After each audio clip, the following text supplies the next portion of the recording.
completely and utterly understand if none of you have any idea who this woman is.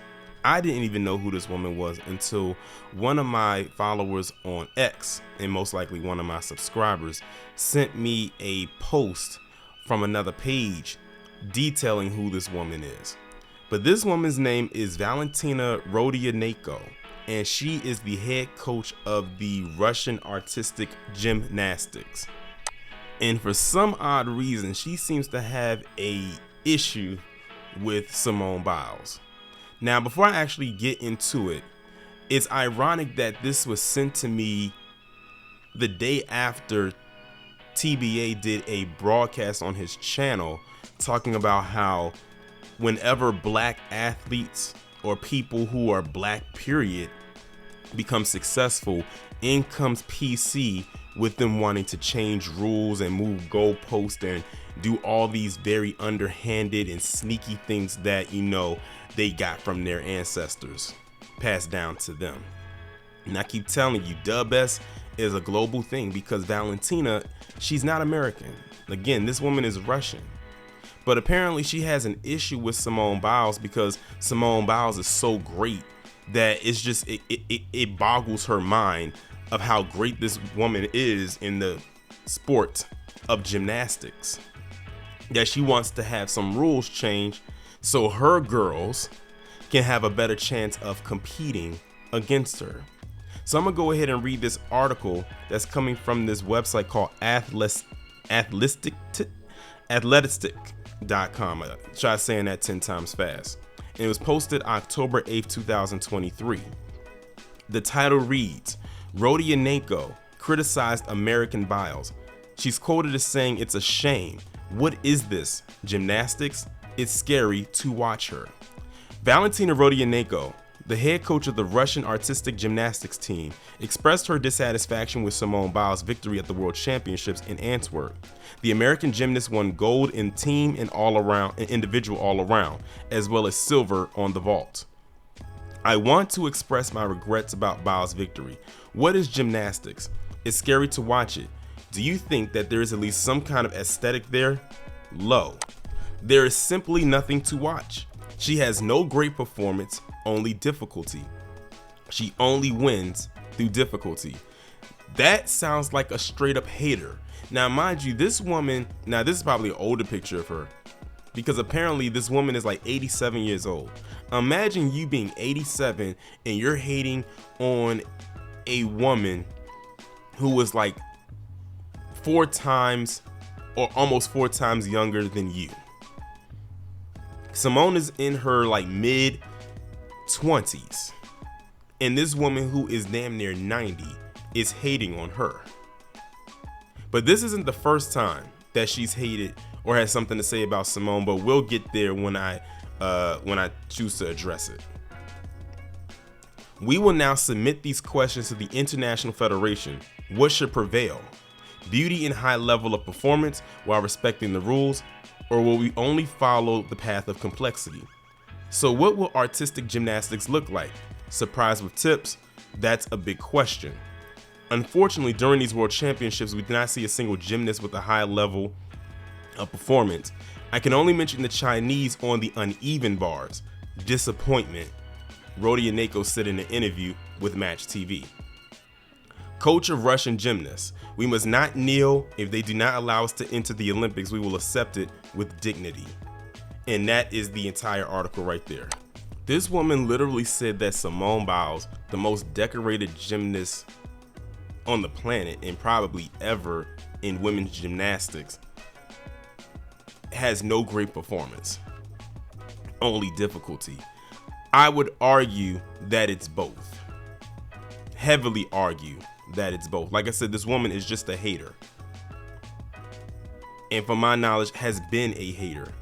Let's not forget that, you know, Russia a couple years, well, back at the last gymnastics, I believe it was, or a couple times in the past, even before then, weren't they not allowed to perform in some of these Olympics because I think they disqualified most of their team because of, you know, the doping scandal, you know, they using the illegal drugs? Wasn't that a thing? And I'm willing to bet she was around then when all of that was going on. Like I said, this woman is just a hater. But again, it goes back to what TBA was saying. Whenever black people are successful and they're winning and they're beating them at a sport where they feel they should always be dominant, then that's when they want to start switching and changing rules around so they could make it more difficult for the black athlete or the black person to make themselves look and feel better. That's why they said on an even playing field, they cannot compete. Why do you think they want to keep that racial wealth gap as high and wide as it is? Because if they were to close that, then we'll be able to compete with them and most likely surpass them, and in record time. Everything that they have done as far as it comes to us has been because of their own insecurity. And I do mean everything. A lot of people say, oh, black people are lazy, or they can't do this, or they can't move up. That's because they have put it in place for that to not happen. That is what you call systemic racism. But should we break through that glass ceiling? Oh, now it's time to switch some rules up. And guess what? It won't benefit them because we'll just crack to that too, and then it'll make them look even more foolish. But remember what I said about this isn't the first time that this woman had said something about Simone Biles? Well, I'm going to bring to you a clip where she has been quoted as saying something about Simone back in 2021, and it's coming from this channel called USAGT. I think that's the name of the channel on YouTube, but I'll put their name somewhere in there and you can see it for yourselves, just so I can give them credit that that's where it came from. So I want y'all to listen to this. As a very short clip of something she was quoted as saying about the US team and Simone Biles. Now on to the most controversial part of the interview. When asked about the preparedness of the American, Japanese, and Chinese gymnasts, Rodionenko states, "Have you seen Biles? What is there to even say? She's 70% of the American team. You remove her and we will easily beat them." And American fans were up in arms, creating all kinds of teams and scenarios to prove her wrong. Before I give my opinion, tell me what you think. Do you think she's right? Wrong? Tell us why. First off, I find conversations like this to be fruitless because it doesn't make a difference. Biles is part of Team USA. Barring severe injury, she will be at the Olympics. So I don't really understand Valentina's point. With that line of thinking, remove Milkanova or Listanova and Russia will be off the podium altogether. So y'all just heard that.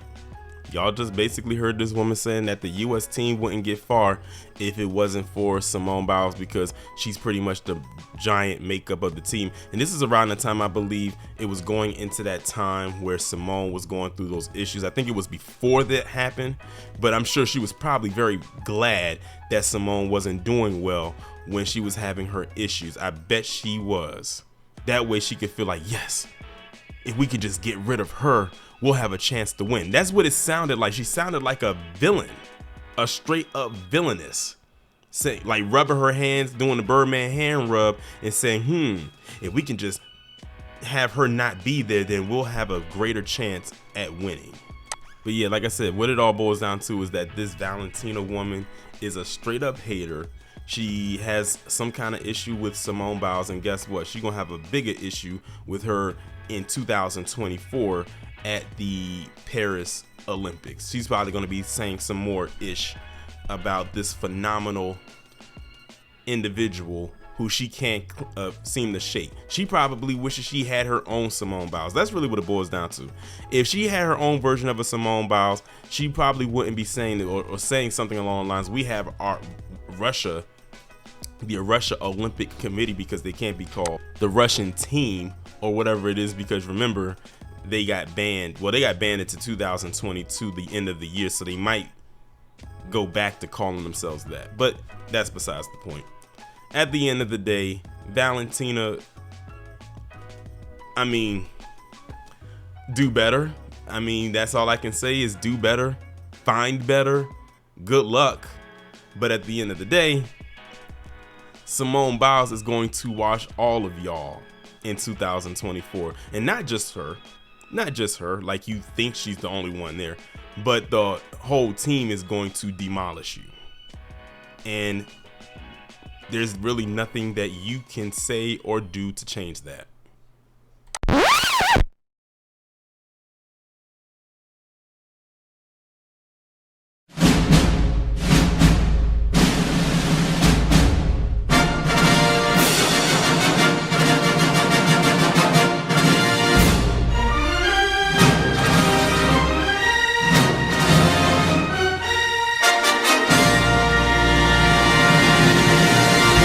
Well, would you look at this? It's amazing what you can find unexpectedly when you're looking for something else.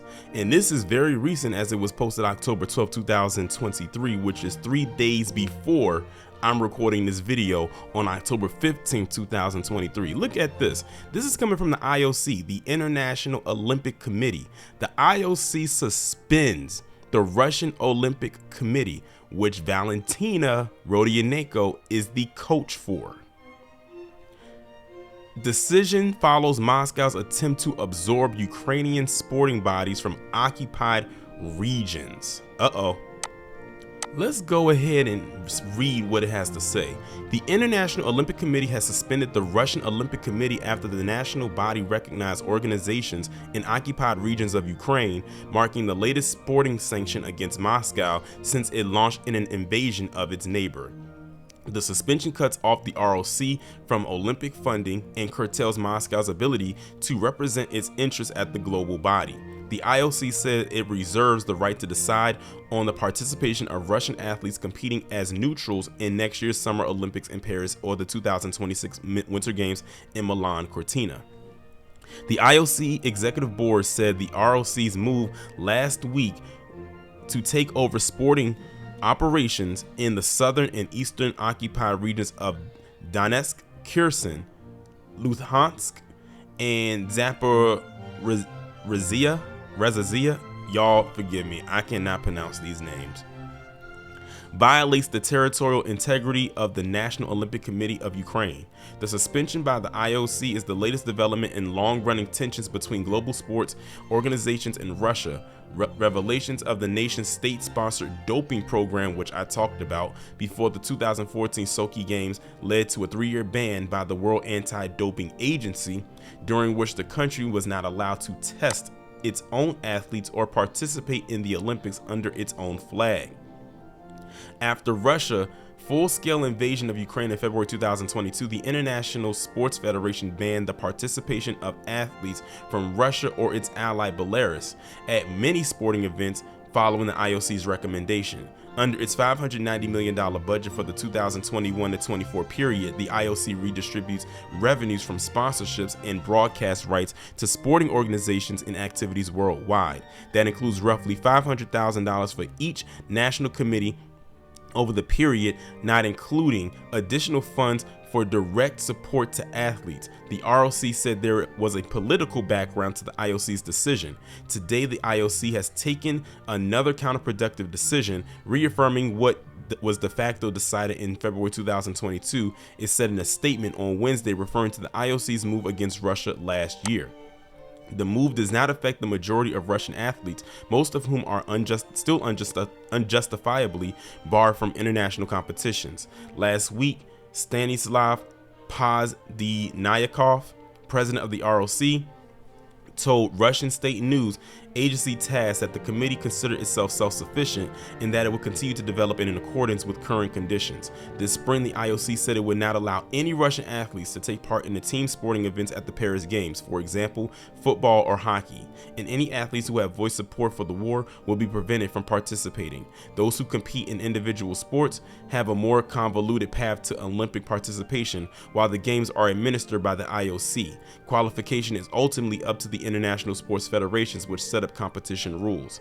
Some organizations, such as World Athletes, have banned any participation by athletes from Russia and Belarus, leaving them without a path to the Olympic Games. Others, such as the International Fencing Federation, are allowing Russians to compete at their events.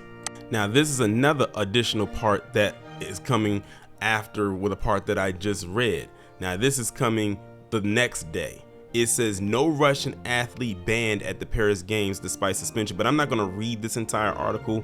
I basically read it already. Basically what it's saying in smaller terms is that while their entire committee has been suspended and banned from actually participating, they will select, or they'll have athletes from that committee actually participate, but it's probably going to be under another banner. Just like when they got banned at one time, they couldn't just go under the title, the Russian banner, or they couldn't even have the Russian flag be a representation of their nation. They had to do it as a committee. Now that the committee has been banned and suspended, now they can't participate under that, so it's most likely going to be under another title, or maybe the athletes are probably going to have to self-represent themselves, you know, just under their name. I don't know how they're going to do it, but it just can't be under the Russian Olympic Committee. So that's very interesting. Of all the stuff that I found, is amazing where this video started at. Initially about that Valentina chick hating on Simone Biles, and look at the karma that followed after that. It's crazy she had all that stuff to say about Simone Biles, yet look at what's going on in your region with, you know, with your committee, or the committee that you're a part of. I mean, years of scandal with the doping thing, and now this. But you got the nerve to get mad at one black female gymnast. Well, I can honestly now truly and utterly say that I feel absolutely nothing. I mean, not that I felt anything before, but hey, it is what it is.